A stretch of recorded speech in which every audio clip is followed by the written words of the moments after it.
lokaci mai haɗawa.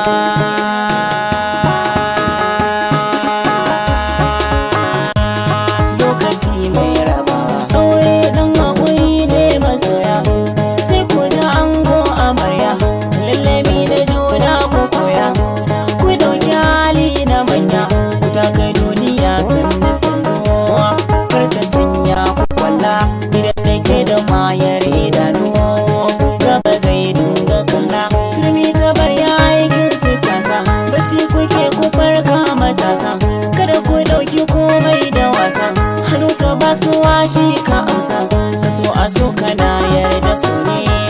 irin kwarai za ku shuka. Na gani nai da wayo, kaska jini nai ta zuka, an niki saba an samu tsari, kada ku dafa wake da kwari, murmushi ado na sabari. Maryam kada yake cewa mari, in jinjiri ya kai shekara ɗaya, to ya kusa yaye, garin gami haɗin kan aminai, sun fi ƙarfin gawaye, tare rufin ƙasa sai a zara, wasan gare gare ne na yara, majagara take kwashe shara, doki abinci ma sai da ɗora, takumbatin daban dan na addan, rarrafe ba da buba, sai aka gane daɗi a baki, dukiya ta kuka, kawai ka samu shaidar mutane, sai ka shiga gaban masu shune, don kama ya zan fitila ne, masu tuwo ku wanke tukwane, gimbi ya giwa mai karya rasa,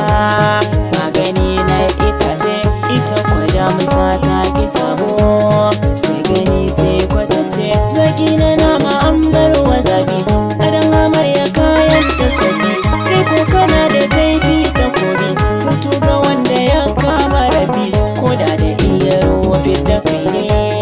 wanda ba zai wuce ba, iko na samuwa ko rasawa, ba mutum ne yake ba, kamshi yana dakin amare, su aka yi wa wankan turare, ka zo ka bin su tsab a gyare, da kallabin su ɗauri na ture, tabbas idan zama ya daɗewa,